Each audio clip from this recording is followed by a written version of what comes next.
Good evening from wherever you're watching us tonight on this 11th day of April 2023. Trust that you are doing well.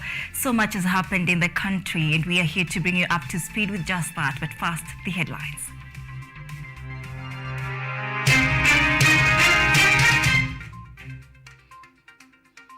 Kenya Kwanza unveils 7-member committee to face off with Azimio on the bipartisan talks. Kenya Kwanza says only reconstitution of IEBC will be discussed.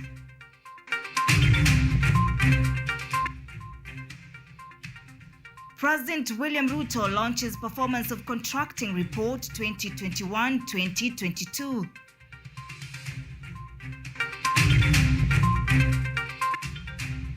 Death toll from Mukumu gas infection rises to 3 as one student dies in Kakamega County Referral Hospital ICU. And 2 people dead, 7 others admitted at Longisa Hospital following a rabies outbreak in Bomet County.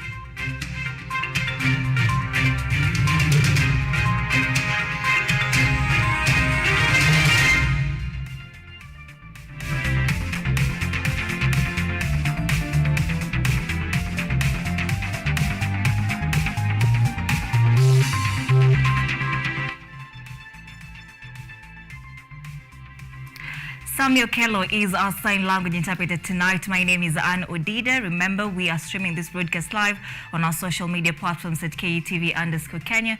We'll be having a discussion later on our broadcast on the state of the nation to talk about everything that is taking center stage in the country. Let's get started. Now, the Kenya Kwanza coalition has named a 7-member task force committee that will face the Azimio team in the bipartisan talks. The 7 members will be led by Boni Halwali, assisted by Aidan Kainan. The team will spearhead the bipartisan talks with the 7-member team that was also announced by Azimio La Umoja coalition leader Raila Odinga last week. President William Ruto and Kenya Kwanza parliamentary group led by Kimani Ichung'wah has today rolled out names of individuals to be included in the bipartisan talks between the ruling party and Azimio La Umoja One Kenya. The 7 members drawn from both the Senate and the National Assembly include Kakamega Senator Boni Halwale, the Rakanithi MP George Murungara, nominated Senator Esio Kenyuri, Kibwezi West Member of Parliament Mwengi Mutuse, Taita Taveta Women Representative Lydia Haika, Bomet Senator Hilary Sigei, and Eldas MP Adan Keanan. The team will spearhead the bipartisan talks with the 7 members team that was also announced by Azimio La Umoja coalition leader Raila Odinga last week. The Azimio team include Nairobi Senator and ODM Secretary General Edwin Sifuna, Narok Senator Ledamo Lekina, and Kitui Senator Enoch Wambua. The other members are MP Otiende Amolo, MP Rarienda, David Kosing, MP Pokot South, Millie Odhiambo, MP Suba North, and Amina Mnyanzi, MP Malindi. The 7 Kenya Kwanza lawmakers are set to engage with their Azimio colleagues on the issues raised by both functions, including the recruitment of commissioners of the Independent Electoral and Boundaries Commission, IEBC. The decisions that we arrived at today were made after a consultation with the representatives of the people from across our country. And the instructions that our team have are to limit their conversation on matters that are of great concern to the people of Kenya. Dates for the engagements between the two sides are yet to be made public, even as reports indicated that once the Kenya Kwanza team is rolled out, then the talks will begin immediately. Edward Nyamo, KUTV, Nairobi. The Kenya Kwanza coalition have maintained their stand concerning the planned bipartisan talks with the Azimio coalition, citing that the talks will only focus on the reconstitution of the Independent Electoral and Boundaries Commission, IEBC. The leaders have stated that they will continue to support policies set by the government, pointing at the cost of living. Following the agreement between President Ruto and the opposition leader Raila Odinga to hold bipartisan talks 2 weeks ago, the Azimio coalition laid out demands they wanted addressed during the talks. Among the Azimio demands are opening of the IEBC servers, reinstating of the IEBC commissioners, reduction of the high cost of living, reintroduction of subsidies and reconstitution of the IEBC. However, the Kenya Kwanza leaders led by Majority Leader Kimani Ichung'wah held their stand that the talks will focus on reconstitution of the IEBC alone. According to the Kikuyu Member of Parliament, the IEBC server issue was solved by the Supreme Court in accordance to the law. To open servers, this parliamentary group has asserted that we have no key to any server other than the key to open the economic servers to reinstate our economy to where it ought to be. On IEBC servers, that matter was well addressed by the Supreme Court. The opposition is within its rights to seek a review. In relation to the high cost of living, Kericho Senator Aaron Cheriot cited that the government has put in place measures to mitigate the situation. In addition, the National Assembly Majority Leader Kimani Ichung'wah stated that the government will focus on subsidizing production rather than consumption. With regards to the cost of living, this PG has affirmed the position of this administration that the policies that have been put in place are yielding results, and we shall continue to pursue them. We shall support the government's policies towards subsidizing production to enable cheaper food land on the tables of Kenyans. Ichung'wah also termed the reinstatement of the Cherera 4 as unconstitutional and urged the Azimio coalition to handle their talks according to the constitution. On the reinstatement of the Cherera 4, there are no provisions under any law or under our constitution to reinstate officers, public officers who have voluntarily resigned from public office, or those who have been removed from public office, as the case was. With the bipartisan talks expected to start soon, it is not clear whether the two sides will reach an agreement, as the negotiations highly depend on the understanding between both parties. Ruth Wanjiru for KU TV. Now, still on that, a section of Kenyans have given their views regarding the planned bipartisan approach by the government and the opposition to resolve their political differences, which aims at finding a peaceful stance between government, citizens and the opposition. Kenyans say the approach may benefit only the involved individuals living out the needs of Kenyans. Kenyans have given their views towards the planned bipartisan approach, which aims to resolve differences between President William Ruto and the opposition leader Raila Odinga. This approach was arrived at by President William Ruto on the 2nd of this month, few days after the opposition leader Raila Odinga announced demonstrations every Monday and Thursday if the government failed to satisfy their demands, among them lowering of the cost of living and immediate stop of the reconstitution of IEBC commissioners. As the talks between the two sides are expected to happen this week, Kenyans have shown mixed reactions regarding the approach, some saying if the talks shall be about lowering the cost of basic commodities, then it should happen as soon as possible to lower the cost of living, which is gradually increasing every day. Kama watazungumza kuhusu bei ya chakula itakuwa sawa, lakini kama waongelee hiyo bei ya chakula haina maana kwangu, sababu sisi wananchi tunahitaji chakula iteremke ndio tuweze kulea hata familia na mahitaji pia yakaweze kuteremka. Other Kenyans have said Raila Odinga should remain in the opposition side to control and correct the government's actions, adding that keeping the government on check will improve the government's work to Kenyans. Percentage kubwa ni interest zao wanaangalia, na ya mwananchi si sana juu. Sasa bei ya mafuta imekuwa juu, unga nini, barabara ziko mbaya. Sasa hizo si vitu zinafaa watu waongee, ni vitu watu wanafaa serikali ifanye, ione kitu mwananchi anahitaji ndio ishughulike. Raila akae tu huku nje. Ako mzuri sana kwa opposition. Ako mzuri sana. Atakuwa anapiga kelele, tunajua kile kinaendelea. Anapiga kelele, tunajua kile kinaendelea. Lakini akiingia kule ndani basi ni hivyo. Sisi hatuko tena. While the talks between the opposition and the government are giving hope of peace to some Kenyans, others still doubt the approach towards solving the problems affecting Kenyans, like the high cost of living, as the leading party, that is United Democratic Alliance, says the approach will only oversee the reconstitution of independent Electoral and Boundaries Commission commissioners. Mutunga Joseph, KUTV, Nairobi. Right now, the National Assembly has resumed its parliamentary proceedings this afternoon. The members of parliament engaged in a contentious, heated political debate on the state of the economy and the developing financial crisis in the country. James Mureki with that report. Parliament has today blown on political blazes after members of parliament affiliated to Azimio la Umoja One Kenya and those of Kenya Kwanza coalition engaged in a heated political debate on the ailing state of economy and the developing financial crisis in the country. The legislators engage in a political blame game as the Kenya Kwanza laid blame on the former regime and the handshake of the ailing economy, while Azimio blames the current government for what they say it is focusing on political gain. Madam Speaker, we have economic meltdown of the Republic of Kenya. Madam Speaker, what solutions is Kenya Kwanza offering? The answer is none. What they have done is they're just pushing, blaming. We are talking about the KEMSA haste, Madam Speaker.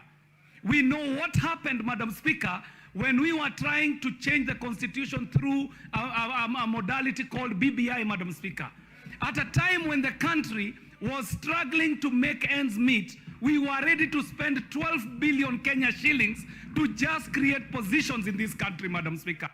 The political breezes eaten up after Minority Leader Opiyo Wandayi claimed that the government has blinded itself in ending to the promises they promised Kenyans. Wandayi arguing that the Kenya Revenue Authority and the National Treasury is also to blame, claiming for misappropriation of public funds. The government which is in power cannot run away from the problems that face the country by continuously scapegoating, by continuously backpassing to the old regime. There is this tired narrative of the handshake regime, handshake government. It is on record that there has never been a government known as handshake in this country. To counter remarks of the registrator, Majority Leader Kimani Ichung'wah blamed Azimio la Umoja One Coalition for holding protest, which he claims have whatsoever contributed to draining the economic growth and development, resulting to economic shock. Honorable Speaker, we are being told, and I heard the leader of minority saying that we are scapegoating. Honorable Opiyo Wandayi, we are not scapegoating. We are simply stating facts and the painful truth as it is. You got us into this mess. Give us the time and space to fix your mess, and we have the plan on how to fix that mess. As the members of parliament failed to come to terms on cause of financial crisis in the country, resulting in a political blame game, the question now remains, is the economy safe? James Murike Mwenda, KUTV. All right, President William Ruto has stated that government will not borrow funds for paying delayed salaries of civil servants. Ruto was presiding over the release of performance of contracting report for 2021-2022 financial year at Kenyatta International Convention Center, said that government is aiming at absconding borrowing and creating a self-sufficient resource base using its own resources. As thousands of civil servants continue waiting for their salaries which have been delayed for several days, President William Ruto has affirmed that the salaries have indeed been delayed for the first time in history and that the government will not borrow money from any lender to pay the civil servants, as was the norm. We will not continue the old tradition of borrowing money to pay recurrent expenditure, to pay salaries. We are going to pay salaries from our own resources. We are going to carry out our recurrent expenditure using our own resources. President Ruto says that the country aims to terminate borrowing and start depending on its own resources for recurrent expenditure. We have moved our fiscal deficit to 5.7%. Our target is to take it to 5% next year and 4.4% the following year, so that we can work within the parameters of the resources that we can raise as we grow our own tax revenue. Ruto says the government has reduced the gross domestic product in a bid to ensure that the country lives within its means. At the same time, he says that he has had a meeting with the officials from the Ministry of Infrastructural Development, where they deliberated on reducing the amount allocated for the projects and work on the already started projects.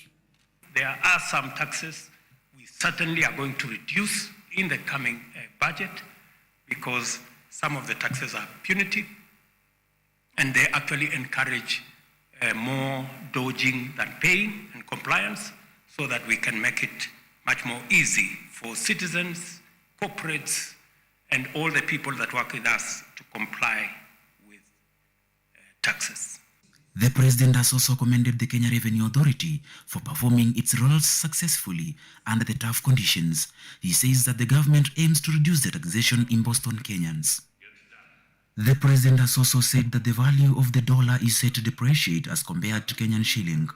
He says the Kenyan fuel sold to other countries will retail in Kenyan shilling. Mutunga Joseph, KTV. 2 people have been reported dead while 7 others are undergoing treatment at the Longisa County Referral Hospital following a rabies outbreak in Bomet County. This comes even as the county government is up in arms to tame the spread of rabies by vaccination in a partnership with the Kenya Red Cross Society Bomet branch. Bomet Governor Hilary Bachok says that the county has purchased 12,000 doses of anti-rabies vaccines to be distributed in affected areas of Bomet.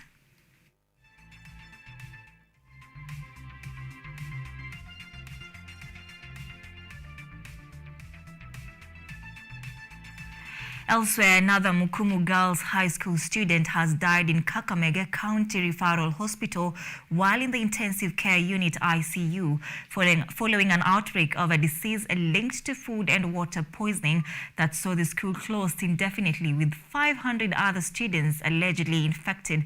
According to her parents, the 17-year-old Diana Munyasye had once reported feeling ill while on a short holiday, but getting her back to her feet has proved not futile until the time of her death. The death toll for Mukumu Girls infection has now risen to 3. Alikuwa analia tumbo, kuhara na kutapika. Kukula kwake kulikuwa kidogo. Na Diana alikuwa mdhaifu. Hataki kuamka. Alikuwa anatabika, akitabika alikuwa anatabika pofu. Na alikuwa akilia tumbo na alikuwa akihara. Kukojoa ukienda kuangalia ile makojoa yenye Diana alikuwa anakojoa ilikuwa imetan kabisa, unaweza kufikiri ni mchanga na ni makojoa. Kuhara alikuwa anaendesha tu maji.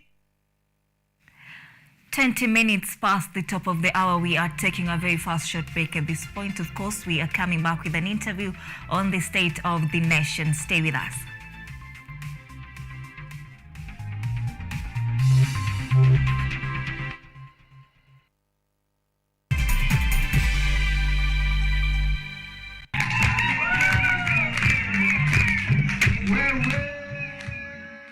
The quickest way to raise autism awareness and end stigma is to show the world the amazing gifts, achievements, and talents of those on the spectrum and what they can do to add value to society when given the support they need in form of services, education, and acceptance.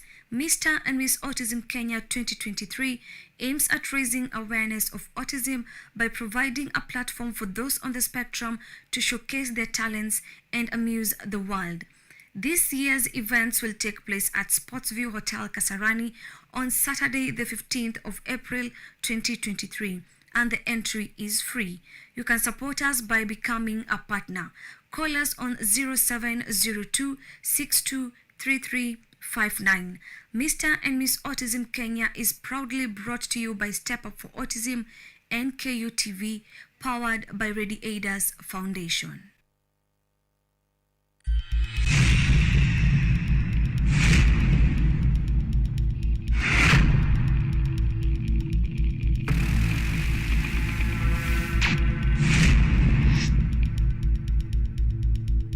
Tuesday tunakula usiku. Tuachane na break kwanza, tuende lunch. Chapo. Ndio hiyo. Kama mokimo.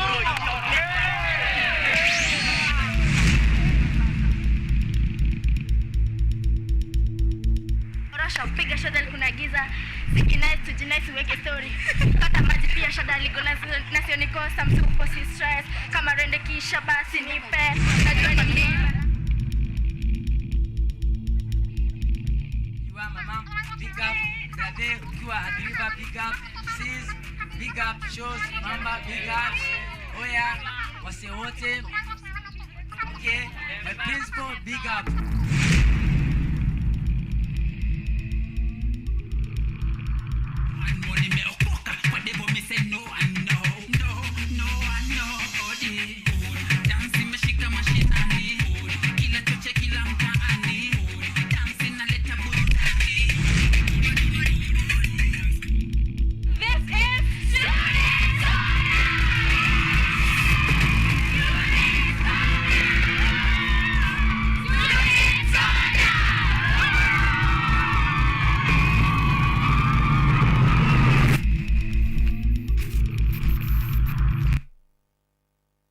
legal group, we deal with hardware and software development. Hardware, we do PCB design, that is based on IoT. So as an engineer, I have trained a couple of people. So this board is compatible with Arduino IDE. You can, it has the Arduino STM Arduino course. This is a Blue Eagle. The difference with the other one is that this one has BLE, which is included in the ESP32. Are you an aspiring media practitioner, a graduate, or you just want to advance your skills in television production? Then welcome to Kenyatta University, where education meets innovation. KUTV, the premier university television station in Kenya, is now offering short courses in TV studio, field technical operations, and video editing. Through these courses, you will acquire hands-on skills on camera operations, media production, lighting techniques, audiovisual editing, and sound and visual control, and how to operate key equipment in modern TV control room. Enroll today at KUTV and discover your full potential in cutting-edge TV broadcasting. Graduates of these courses will receive professional certificates. For more information, visit our offices at KUTV Studios or call us on 020-870-4252 or 020-870-4255 or SMS us on 0739-110-544. KUTV, a new experience.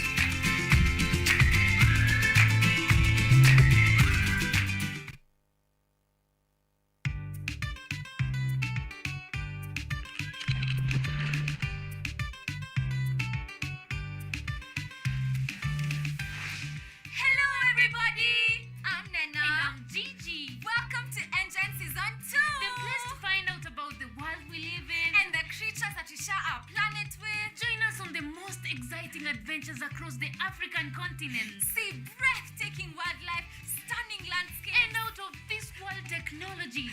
Meet incredible scientists and learn fantastic facts. Explore, discover, be amazed. Be part of the next generation of African change makers. Be a part of Engine, Africa's #1 science discovery program. Yay!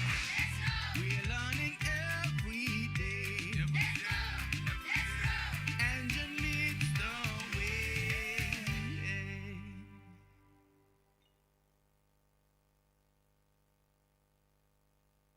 Focus on Health is a show that creates awareness on matters health and informs you on various diseases, their causes, treatment, prevention, coping, and support. So join me, Bwari Michelle, every Thursday at 7:30 p.m. only on KUTV. You can also follow us on our social media platforms at KUTV Focus on Health on Facebook and also on YouTube, and Health Focus on Instagram, because your health is your wealth. Stay safe and stay healthy.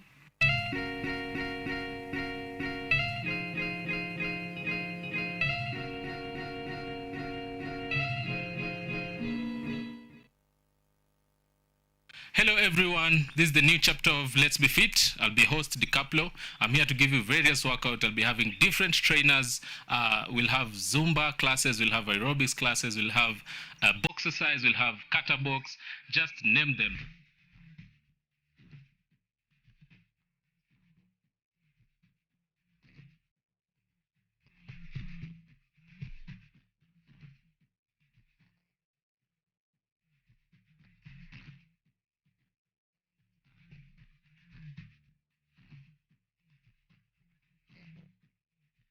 The show comes every Thursday from 6:30 a.m. to 7 a.m. Keep it locked. Make sure we keep fit. And that's it. From me to you, let's be fit.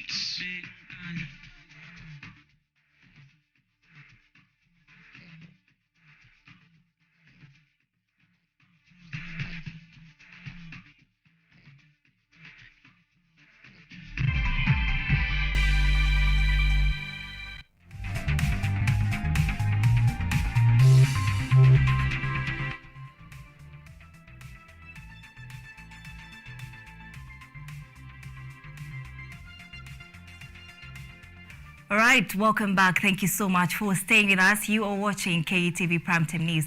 Now it's time for a discussion of the night. Kenya broke with everything that is going on in the country. We are seeing the bipartisan approach. The ruling party, the Kenya Kwanza government, has already selected its 7-member committee today. The Azimio has selected its committee already.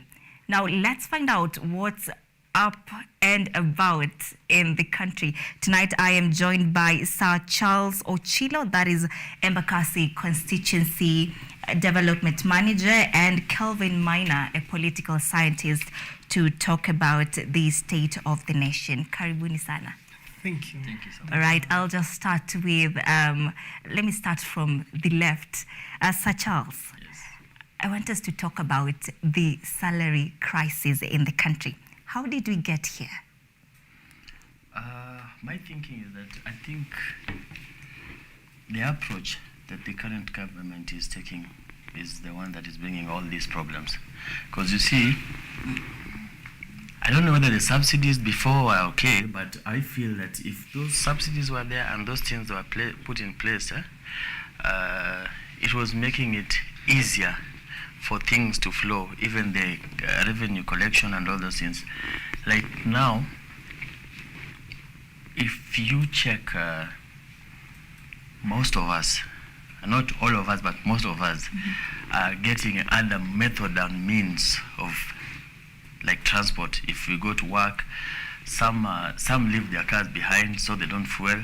By doing that, you find that the revenue collection on that is slightly cut, and that hence bringing the issue for the government revenue collection. And now that also makes it hard for the government to be able to pay the salaries, and that's really, yeah. All right, you really, sorry about that. You really do think it's about government removing subsidies and now reducing its revenues?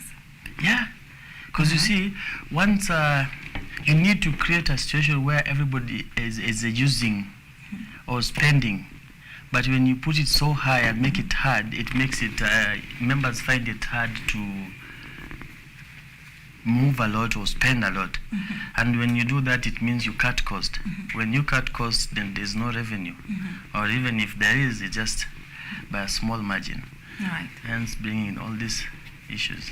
All right, but the deputy president is on record saying that they are not able to pay salaries, public servant salaries at the moment, because they are currently paying debts that the country has. But those debts were also being paid even before, and they were being, and the servants were being paid. It means there's something that is not being done right. Because whatever he is saying, we have not started paying the debts now. The debts have been there all along. Yeah. So if before they were being paid and the servants were being paid, it means there's something that is not being done correct. Okay. That's just my opinion. All right. Calvin, yes. What do you say about it? I think this is a situation that has been coming. It is just that the previous regime has been trying to postpone it. And you know, some things, no matter how much you postpone them, you will get there. The issue of the government not being able to pay civil servant, it is a situation of the government saying it will no longer get loans. And therefore, what happens? You already have a deficit, right? And you're not getting the addition of what you used to get to do these things. Therefore, you have a deficit. The deputy president came on and told guys, you know, guys, what has been happening? We have loans that have matured. And therefore, what do we need to do? We need to pay the loan. So the little that we have, we first of all pay the matured loans, and then look for what you can get, pay you guys. You see, the issue of loans, if you can remember, late last year, we wanted to get a Eurobond. But what happened? Because of the election that was we were facing as a country and the high rates that were being introduced in the euro, as a measure by the American and Western nation reaction to the war in Russia and Ukraine. Therefore, the rate at which they were offering that Eurobond, the previous Eurobond were being offered at 6% rate. They now bring in another policy that led to an increase to 12%. And the government said, no, we are not going to take that Eurobond. What does it mean? the country was anticipating 1 billion USD dollar. Therefore means the government that is currently there got an economy that is less with 1 billion USD dollar. And these guys have said, we are not borrowing. Therefore, it is like you're trying to fill a jerry can and you're getting an extra pipe or tap. But you say, what we do, we close this tap. Because the more we take from this tap, the more we are going to, we have to repay the loans, right? These loans, once you are given, they gain interest. And therefore, you will find out that you are paying a lot. And you know what happens? Currently, we are facing inflation as a country.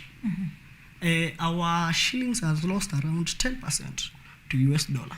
That means we have an inflation rate of 9.1%. This is what happens. You have borrowed $1 USD, right? At the rate of maybe $1 is equals to maybe 110 billion. 110 shillings, eh? Then inflation comes in, maybe next year. The dollar rate changes. You find 1 shilling is equivalent to 150 shillings. Therefore, if you borrowed Kenyan money, 100 billion shillings, once you are paying, you will pay 150 billion. Therefore, the economy will lose 10 billion just that way by financing these loans. And this has been something that has been continuously there. Year in, year out. We get loans, we are repaying loans. And now the government have decided, guys, let's do this, let us stop the loans. Let us struggle a bit, but you know, at the end of the day, we are going to fix things. But will they keep public servants at a halt at the expense of paying loans? Because where are these servants, public servants, civil servants, going to get motivation from? Because you need motivation to go to work. When you have a situation, currently, even if you look at the cost of living, yeah, we need what we call short-term plan. We need what you call long-term plan. Because at the end of the day, we must get to that period, transition period. And once you're in a transition, if you are good in physics during your days, you'll find out there is tear and wear, there is push and pull. And that is anticipated to happen. Therefore, what I would urge the civil servant and the general public is to give this government time, you see. Because at the end of the day, they need to rectify things. They need to clear some mess that it is not their doing. And therefore, they need to keep their room in order.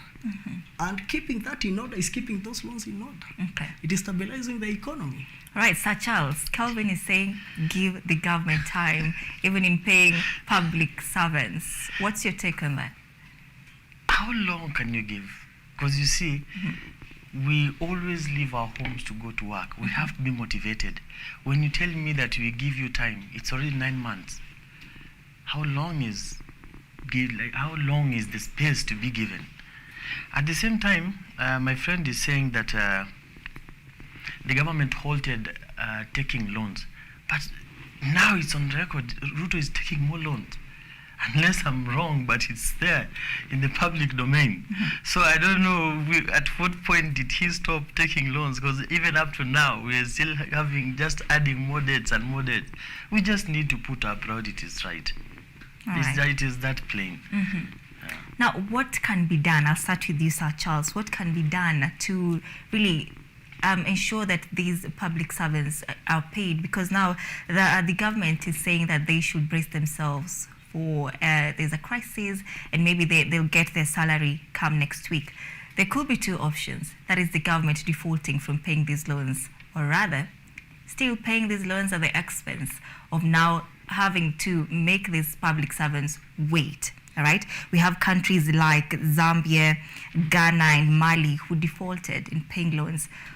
What's the way for Kenya? But when they defaulted, some of the assets that they pledged. Have we defaulted?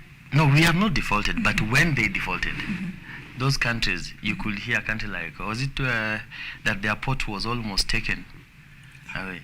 You see, but my thinking is different. First, we just need to handle the corruption. Because as we speak now, if you check, some might call it rumors and all that, but even our own revenue collection, we have an issue in that place. We have guys at the helm of that position that the stories are out there, that the way they are handling, the way they are doing their things are not correct.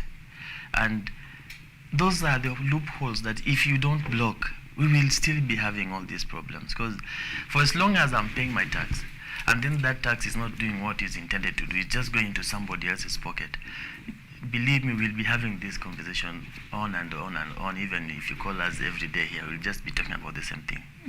So the major thing I think we should just, if they can just block, just do away, deal with the corrupt, the loopholes that are there. If they can deal with those loopholes, so that at least we can get, when you pay taxes, you get services. That will be the first step before we even go to the details of those other kizungu mingi and everything that they talk about every time. Yeah. I want to still stick to you. You mentioned something when you were starting about government removing subsidies as a reason, one of the reasons as to why the government is finding it hard to pay civil servants. Now, today, the president said that he's looking forward to subsidizing production as compared to subsidizing consumption. So what's your take? Kindly, what's your view on that? How will the common mwananchi benefit from when this production is subsidized and consumption is not subsidized? You see, my thinking is first, when we had the subsidies, before we even go to what you just said, when we had those subsidies, example now like the fuel. The fuel, when the previous president was paying the subsidies, the fuel was at 120, right? So you find that there were all the production, everything that you are talking about were being taken care of, as much as the current government complained that that money was going to a few people's pocket. But if you see, the effect was widespread. So I still feel, as much as you might say that he might say that he needs the productive parts to be subsidized, I think if he just accept, the current government came into power with more like grudge and vengeance. That I won't do this thing the way they were doing it. So whether it was the right thing or the wrong thing, they just want to do things their own way. But if you look at it at a glance, you just see that it's like they are just reversing back to all those things that they stopped. That is just my feeling. That's my feeling. Because you see, like, now if I was watching news today, like the Dagoretti MP was saying that we were spending too much money on things like changing the constitution, things like the BBI. But if you see the way the government is running their things now, it's more like they're introducing those things through the back door. Most of the things that they were complaining that the Uhuru government was trying to put in place, they complained about it, but as if you can check it well, that's the same thing they're doing now. It's like they're trying to do it, but wanaona higher. They don't want to come out clear and say that I was wrong, you are right. Yeah. Right now, Kelvin. Yes. Let's now still talk about debt borrowing. Yes. Now, the government says it's prioritizing paying its debts fast. Yes. It's on record, the government. Yes. It borrowed in its first 3 months in office around 137 billion Kenya shillings. Now, if the government is borrowing, and now it's focusing on paying its debts, how will we pay these debts and pay the public servants at the same time? The issue of the government borrowing, it is not that the government is totally not borrowing. You see? Because at the end of the day, you need to survive for tomorrow. So we need to borrow? We need to sustain ourselves for tomorrow. Because there is no way we can collapse as a government just because you don't want to do something. What the president and the government is trying to say, it is, let us not do it to a given extent.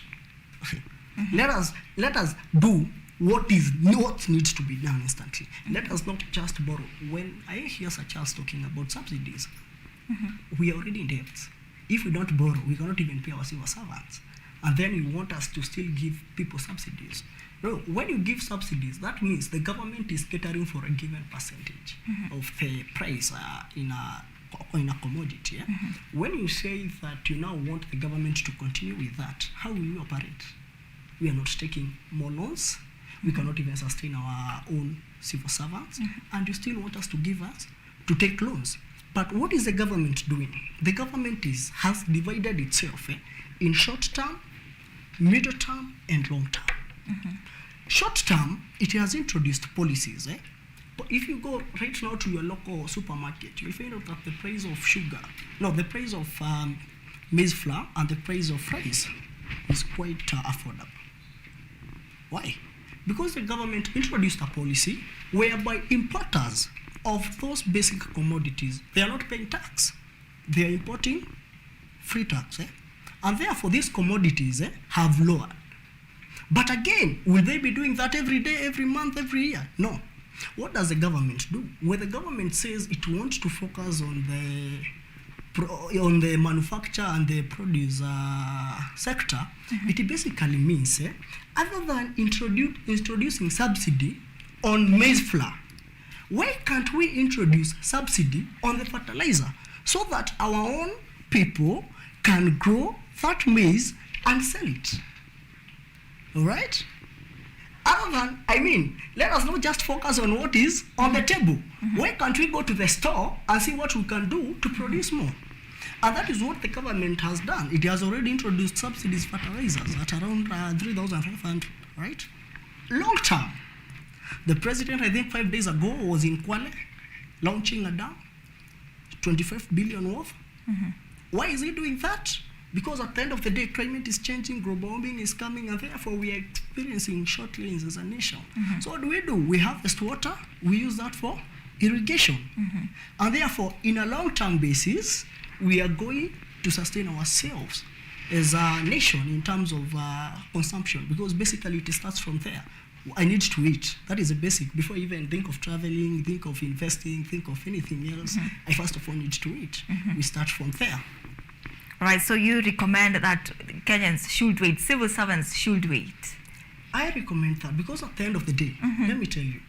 How long? Just wait. The issue of how long, let me tell you.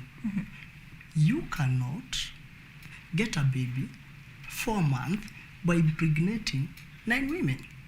You cannot say because it takes 9 months to get a baby, let us impregnate 9 women for 1 month. Because at the end of the day, the mess that it is there, it is a continuous mess that has been there. If you go and check the record at where former President Moi Kibaki left this economy, the debt level, if you inquire how much the previous regime has extended the borrowing ceiling, it is quite, Kibaki left it at around, if I'm not wrong, almost 1 trillion, right?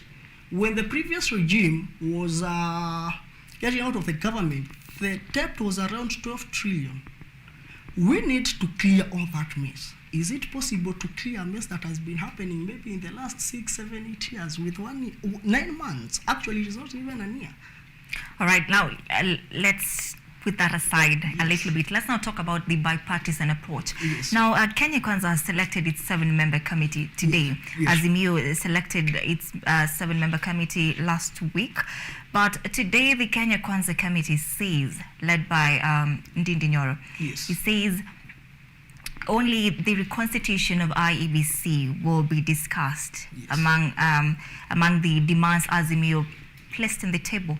What happens to these other demands? The cost of living, the servers, all other, the reconstitution of IEBC is the one that is going to be discussed, right? So what happens to these other demands? Are these talks going to be effective? The issue of whether the talk will be effective, it depends on the opposition, because when retired Prime Minister called people for maandamano, he said the maandamano were because the cost of living is quite high. The issue of server and electoral commission came up later. Just a minute. This is a national in their priority. I'm just talking on their priority. Yeah? Yeah. When Raila called for maandamano, the basic thing that he was chanting is the price of commodities have gone up. Yeah. And then Sava followed, and then the issue of commissioner followed, in that order, if I'm not wrong. Right? But then, when he came out to address, he started with the issue of Sava, the issue of IBC electoral, and then the issue of cost of living. The issue of the Sava, he is on record saying that he will accept the results before the election. Then he lost the election.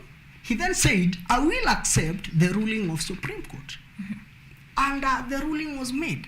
I believe, as a patriotic citizen of this nation, he is supposed to respect the decision and the ruling of the highest court of this nation.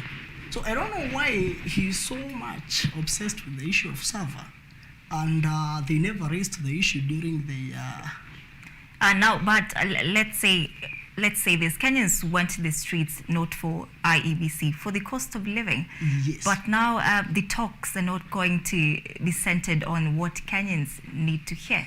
Because, as I said, the opposition has a tendency of assuming the policies that the government and the measures that the government is taking.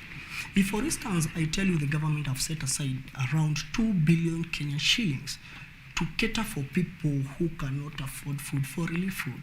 The government have also ensured that students and pupils in schools are getting food from the areas that they are quite been hit by hunger. The government also is on record, as I had told you earlier, coming out and telling traders, we are not going to tax you on the import you are making on basic commodities. If you look at the price of unga right now, I believe it's around 100 and maybe, I mean, it's lower than during the previous regime. I ask one question. Really? During the previous regime? Okay. You know, by how much? It is not right to not say the truth. Okay. Yeah, sometimes it's just good to call a spade a spade.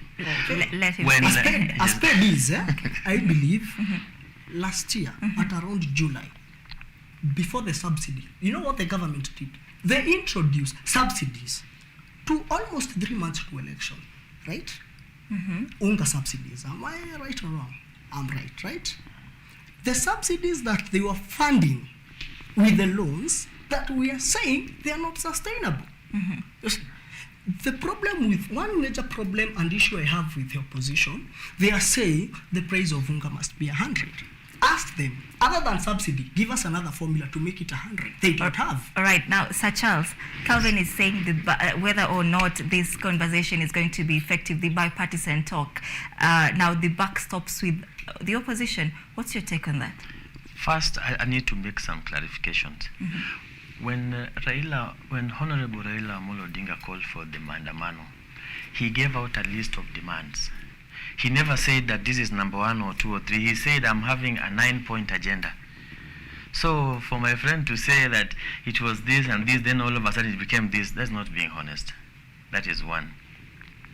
2, when President Uhuru was leaving office, to us, unga was 100 shillings. Fuel was 120.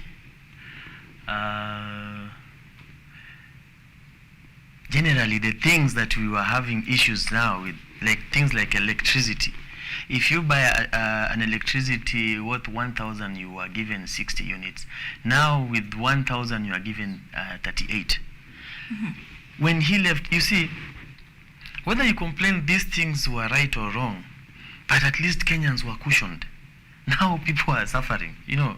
And if I may respond politically a bit, some of these issues that we are having is like nature. Nature is just beating Mr. Ruto. The reason why I say so is one of the reasons that Mr. Ruto gave to remove Raila Odinga in Rift Valley was about the Mau Forest. Mau Forest, Raila Odinga said that you guys, if you don't stop cutting these trees, we are going to have problems in the future. It is on record. Mr. William Samuel Ruto said that nini mbaya na huyu jamaa, nani hajui mvua inatoka juu? Nani hajui? So now he is the president. He expect to give us subsidies on fertilizer. Then he expect us to go and plant. Then he expect us to the rain to come. Yet it is him who spearheaded the cutting of trees of Mau Forest. And Mau Forest, you know, where is one of the largest source of our rainfall in this country. So some of the problems we are having, if you just check your history, it's like also nature is just against our guy. All right. Now what are these conversations going to be effective? Majority of Kenyans are crying that if the cost of living can be brought down. And that's why I keep saying, if you introduce these subsidies, I feel for as long as it is subsidized and the Kenyans are cushioned, things are going to be okay. But now they are saying that these talks won't take, they are not going to discuss about that. It leaves us in a limbo. Even if you check the list that the Kenya Kwanza gave today, I feel that they are not even serious with the argument. If you check the both teams, I just feel there's watch our end wangangane. All right, now in the interest of time, I'll give Kelvin to close for us the discussion from your point of view. Now, are they going to be effective? You didn't answer that question. From your point of view. Yes. I said the government is willing to engage the opposition, and the opposition from where I stand, it's willing to engage the government. The opposition is willing? Yes. But I'm saying the issue would be the meeting point of opposition and the government of the day. Because the government of the day feels as if some of these things are just a repetition. The issue of server, that was an issue that was addressed immediately after the election. Guys, both teams went to Supreme Court and a ruling was made. But the issue was never addressed. The server was never opened. That's right. He needs to say it, you know. Yes, the server was never opened. I don't disagree with that. See, but now the major question would be the issue of server, and there is the issue.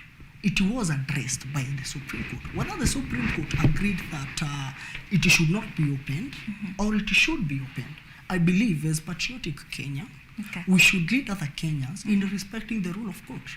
Because if I happen to have a case in my high court and I feel that the case and how the ruling went, it should not be that, I decide to take to the street, then everybody, or maybe half of the nation would be on the road, striking and causing mayhem. All right, gentlemen, thank you so much for your time. We have come to the end of our discussion tonight.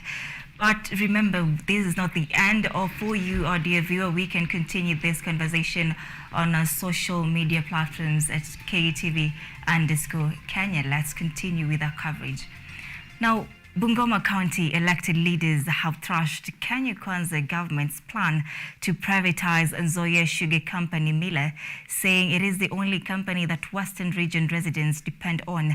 The leaders' efforts to neglect the privatization is aimed at paying the farmers as well as waiving debts that surround the company. Speaking at Kibabii University, Bungoma elected leaders led by Governor Kenneth Lusaka have rubbished government's plan to privatize Nzoia Sugar Company Miller. The governor pointed out that through the leaders, farmers will not allow privatization of Nzoia Sugar Company, urging the government to waive all debts, pay farmers, and install new machines in the company. Kimilili Member of Parliament Didmas Barasa urged the government to put enough budgetary provisions for Nzoia Company to enable the company pay farmers and clear its debts. Tupewe mashini mpya, walete MD substantive na wakulima walipwe, alafu Nzoia ifanye kazi, kwa sababu Nzoia ndio kiwanda pekee ambacho tuko nacho tunachokivunia kama kaunti ya Bungoma. Hatutaki kwenda njia ya Mumias. The government of Kenya must provide enough budgetary provisions to provide new machines for Nzoia Sugar, and before that is done, the government of Kenya, we will be asking it to write off all the debts that the Nzoia Sugar Company has accrued from over time. The leader's stand was echoed by farmers who reiterated that Western region citizens are facing economic hardship due to the fall of miller companies. However, the leaders have promised to put measures to ensure that Nzoia Sugar Company remains profitable to the residents as well as boost the economic growth. Dorothy Mosioka, KU TV.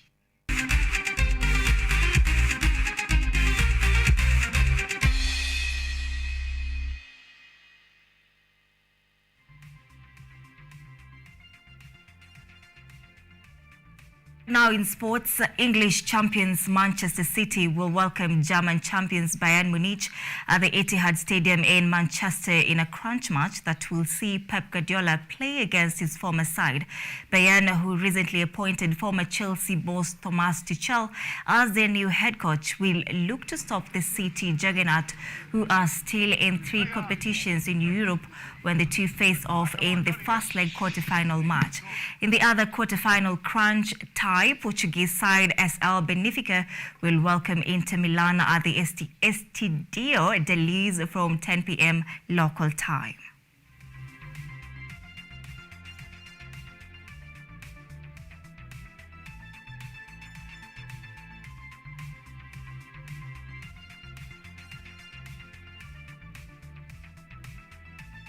And finally, Dean Smith has been named Leicester City boss alongside Chelsea's former skipper John Terry in the technical bench until the end of the season.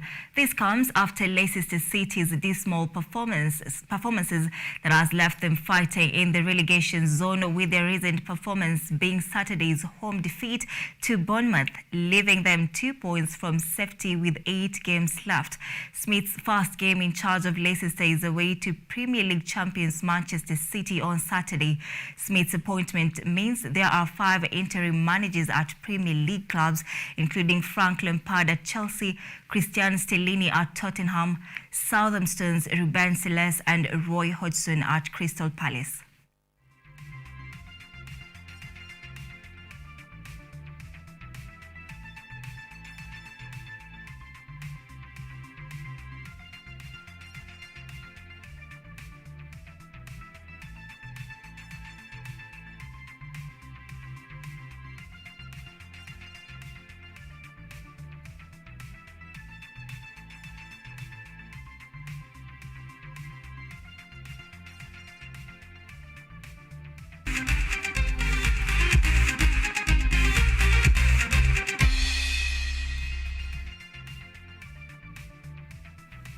All right, that brings us to the end of our bulletin tonight. Many thanks indeed for keeping us company. Be sure to stay tuned for subsequent bulletins. Tomorrow, you'll be joined by Dennis Omondi for Mizizia Habari and Joseph Cass for Primetime News. We meet again next week, inshallah. My name is Anne Odida. Our sign language interpreter tonight is Sami Okelo. Have a good night.